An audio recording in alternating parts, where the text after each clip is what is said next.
and welcome to Child Crest. Knowledge, they say, is power. That's why Child Crest seeks to provide valuable knowledge into various physical and mental health issues. My name is Onyinye Ede. Today on our mental health series for the adult, we'll be discussing on the mental health condition known as Attention Deficit Hyperactivity Disorder. And with me to talk on this issue in the studio is a very vibrant and articulate guest. You get to meet him after the break. Go nowhere.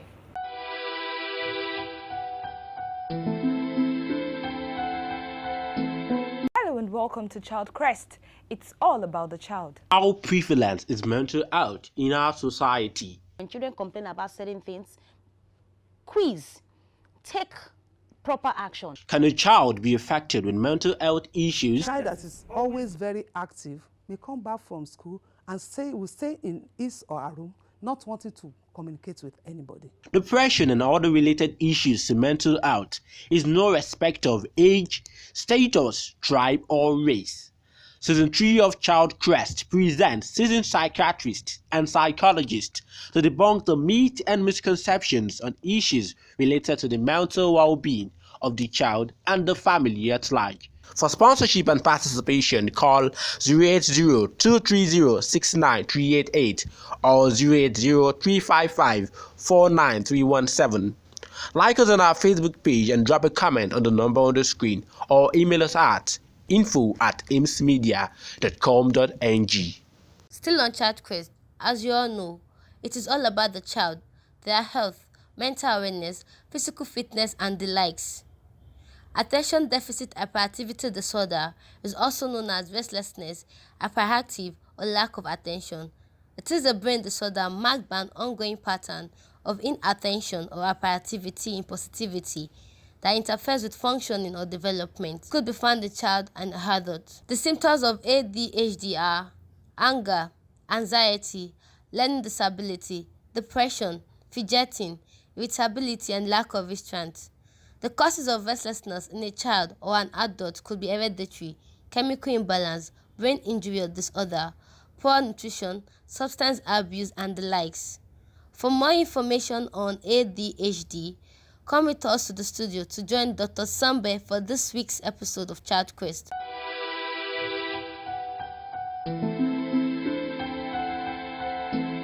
Welcome back. Peradventure, you're just joining in on the program. It's Child Crest, and our topic for today is Attention Deficit Hyperactivity Disorder.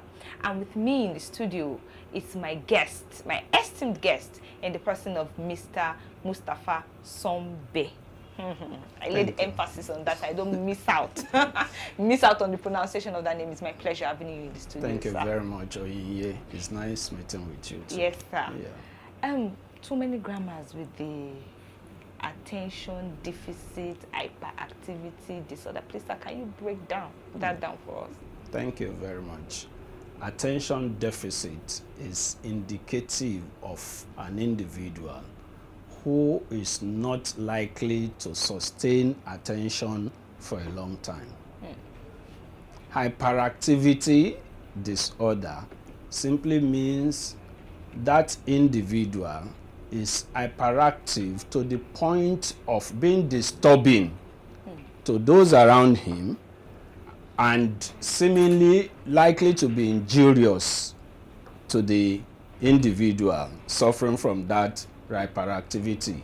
That is why it is a disorder or that hyperactivity disorder. If it is hyperactivity without a disorder, that means the person is simply maybe restless, busy doing so many things at the same time. You know, you need to ask him, finish this one before that one, but not as terrible as a disorder state. Okay. I hope I have not been able to make it more confusing. Are there more distinct differences between this ADD and ADHD? Okay. Yeah, ADD is Attention Deficit Disorder. Okay. Which is one side of a disorder without hyperactivity. Okay, I think it's clearer now. Aha, so but that's it. ADHD, which is has that hyperactivity activity disorder. Okay, I think our focus is on attention deficit hyperactivity disorder. Yes. So, sir, what are some of the causes of this hyperactivity disorder? Well, there are so many, but I mean, not sometimes we might not be able to put a finger on, but sometimes it could be nutritional. Okay. Oh. Yeah, where an individual, young individual, is fed with all these sugary and energy drinks and food and whatever, it can lead to that. Okay, and again, when a child has that condition, most parents, instead of seeking help, they tend to be locking the child up. Oh. And it's not going to help the child, neither is it going to help the parents. More of the time too, issues concerning maybe learning is when parents bring them to the hospital. Meanwhile, the earlier they present the child, the better for the management of the condition. So the condition could be induced by nutrition, by birth, okay? Okay, sir. Then by circumstance, what we call environmental factors. You know, there are some things, some environments are unnecessarily agitating that you feel like getting on the go, you know, noisy, busy, and things like that. For a child, it makes them to feel like, you know, keeping on the go. So okay, for the adult, yeah, are the symptoms yeah. similar? Are there similar symptoms? Yeah, just like Yoruba culture, Yoruba psychophilosophy has told us that àìbalẹ̀ ara kì í báni lágbà ọmọdé ló ti ń bẹ̀rẹ̀. In other words, hyperactivity, adult hyperactivity, is not starting at adult stage. It has started from childhood. But most of the time, people may gloss over it and say, he will overgrow it, she will overgrow it, until it can even lead to certain another disorder that is classical, which is obsessive compulsive disorder. Okay? Yes. And that is another area entirely. You know, these are issues. So straightforwardly to your position of, does it happen to an adult? Yes. But it has started from childhood without anybody picking it. And that is why when psychologists, when they're going to do the assessment, they start from foundational issue. African or Yoruba psychophilosophy will say, amukun ẹ̀rọ ẹwọ́, òkèlè ń wò, ẹ wò sàlẹ̀. In other words, the K-legged individual whose wear is tilted, okay? Yes, sir. And you are trying to panel beat like usage of medication to restructure. The psychologist will look at the foundation and say, oh, K-leg, see the orthopedics, okay? And they fix that and the person becomes straight. Interesting, sir. Thank you very much. Thank you so much for this Thank the establishment of this topic. Thank you. Let's go on a break and we will come back. Our guest is still in the house. Go nowhere.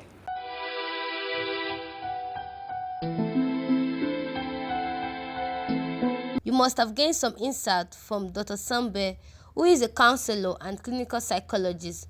Let us hear from what the public have to say. The causes can be hereditary, brain damage, and so on and so forth. Cause is mood swings, anger, anxiety, and disability. It might be hereditary, it might be maybe lack of rest, and it comes in a situation whereby it might be inborn too. So there are a lot of people who can be restless. A child can be restless, another can be restless. I go with maybe anxiety. Anxiety, you know, when you're being anxious of a thing, it can make you feel restless, like you need to get something done.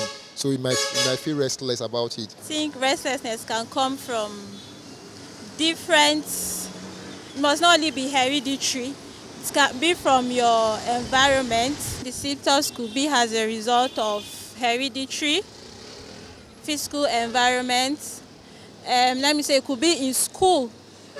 Let me say if your child is failing, so stuff like that could cause learning disability. So stuff like that could cause restlessness in a child. It could be lack of love. It could be hereditary. Then it could be chemical imbalance. We have anger, anxiety, lack of attention.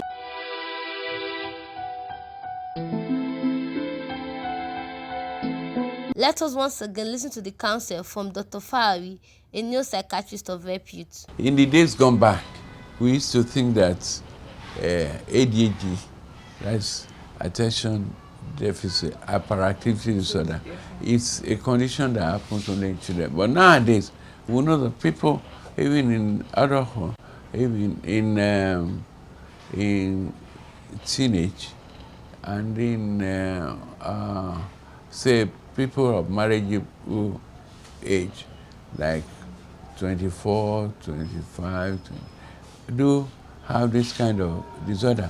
And then you just find that there's some behavioral aberration in the person.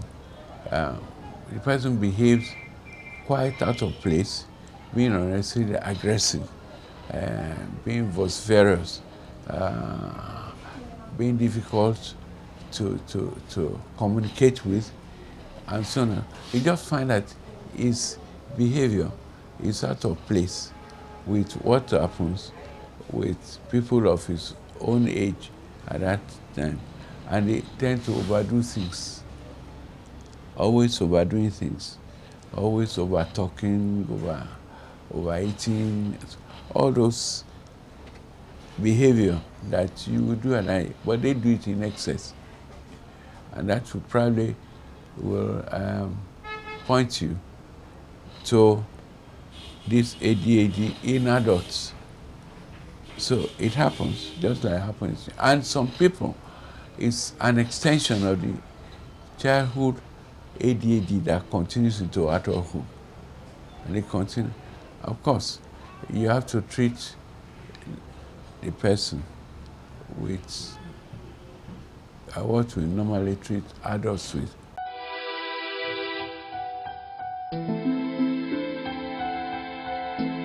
Ames Media Company Limited offers media services for developmental journalism, public relations, marketing, event coordination pan-Nigeria, and training.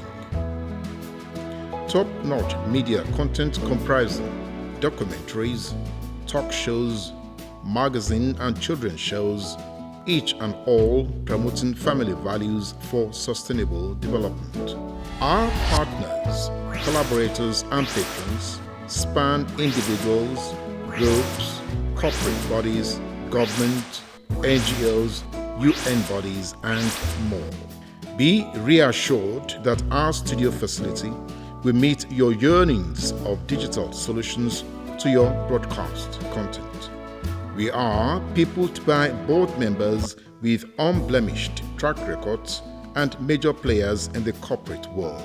Hello, it's Child Crest. Our panache, passion, and professionalism make her the lead driver of our goal-focused team. Entrust your brands to Ames Media Company Limited to add value to your corporate existence while meeting your target audience. www.amesmedia.com.ng, info@amesmedia.com.ng. Like us on our Facebook page, Ames Media Company Limited. Ames Media, turning your dreams into reality.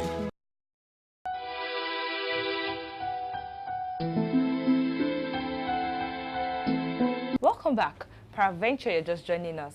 Our topic for today is Attention Deficit Hyperactivity Disorder. I still have in the studio my articulate and vibrant guest, a counselor and clinical psychologist in the person of Mr. Mustahpa Sanbe. Thank you very much. Yes, sir. Before we went on the break, we're talking about the symptoms of ADHD in adulthood. And you made something, you made a very clear point that most of ADHD actually starts from the cradle, which is childhood, before getting to adulthood. I would love to ask, what are those effects? Now, the person is an adult. Yeah. So what, and probably married with children, or probably he's a guardian to someone or a caregiver. What are those effects, probably negative effects, on the child? Yeah, thank you very much. The tendency is higher for this individual to be overly demanding, wanting things to be done like what we call kia moto kind of a thing, fast. Before you finish one thing, bringing another thing, and seemingly too slow, banging on the child. This can lead to confusion in the child. It can lead to, am I not good? Bordering on self-concept, self-esteem issues, concern about, can I ever do well? Can I satisfy these people? Or, my God, how am I going to do it? All these are issues that we call self-talk back to the child that may lead to so many other issues bordering on maybe not wanting to go to school, sometimes become, please leave me alone kind of conduct, you know, which the same individual will still want to continue to bang, and can lead to the child running to the streets where all hands are saying welcome, not knowing that the street is still even tougher than the home, okay? Yes, but sir, it becomes a cycle. That's why you have in Lagos, for example, you see children, boys that are supposed to still be in school, they are making money as bus conductors and things like that. And you can see their reactions before the adults. Yeah. Before you say Jack Robinson, they are already giving you 1, 2, 3, 4, 5, 6, 7, 8, 9, 10. A lot of pressure on the child.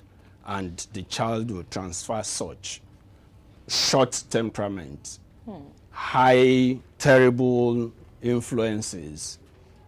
It could lead to substance abuse and substance use sometime, or abuse. It could lead to gambling, you know, taking a risk. It could lead to so many things, leaving home, you know, and things like that. So these are issues on both sides, not necessarily male matter. You find the girls too rushing out and say they will use what God has given them to get what they want. Call it whatever name you want to call it. They are coming from a particular background, which could be from this kind of a background. So in our society, what do you think is the prevalence of ADHD? Well, commonly it is seen as between 3 to 7%, okay? But because of that of statistics that is reliable, we can, in my clinical experience, I can't place it at that figure, okay? But it is a fact that it is real. It is a fact that we have patients who are presented with that, okay? It is a fact that it is happening to human beings. It is equally a fact that it is happening between boys and girls or on both sides of the gender. So these are issues that we need to come to terms with. In the course of a practice, have you ever come across patients suffering from this mental health condition? Of course. You see, sometimes parents will not understand the workings or the mental process of this child. The child will be racing out based on hyperactivity. The caregiver will want to chase in an attempt to rescue the child or take over the child. But the child, in its own mental processing, will be thinking that the caregiver is playing with him or her. So the child will be running, and the adults can trip off and get wounded easily and things like that. So these are issues you need to psychoeducate the parents to understand that, hey, just keep this child within your eye view region. And if you think that it's getting to any dangerous area, you can call for help nearby to the child. And come to think of it, the child is always shopping for security. Thank you so much for that wonderful answer you've given to me on this topic. Thank you. For a wrap, when such people are coming into the, people suffering from HDAG coming to the clinic for treatment, what are those treatment and therapy that they are given? Thank you very much. It is usually psychological disorders are better viewed in terms of treatment modality from various angles, which could include chemotherapy or biological model, psychology, where the psychologist will see, and nutrition, just like I mentioned, and education, trying to manage whatever deficits that might be required in the training of these children or those who are having this condition. So in other words, it is multidisciplinary in approach, okay?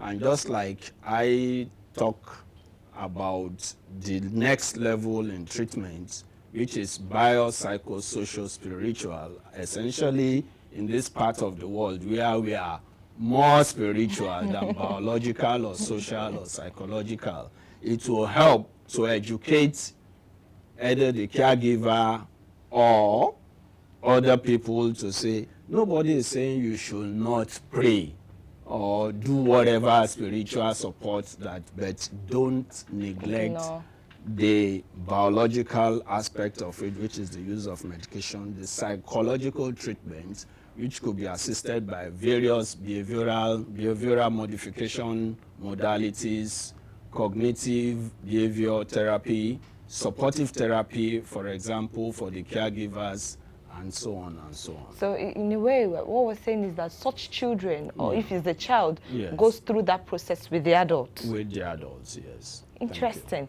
Thank you so much, sir. It's really been a pleasure having you on this episode. It has been an interesting conversation with the counselor and clinical psychologist in the person of Mr. Mustahpa Sanbe.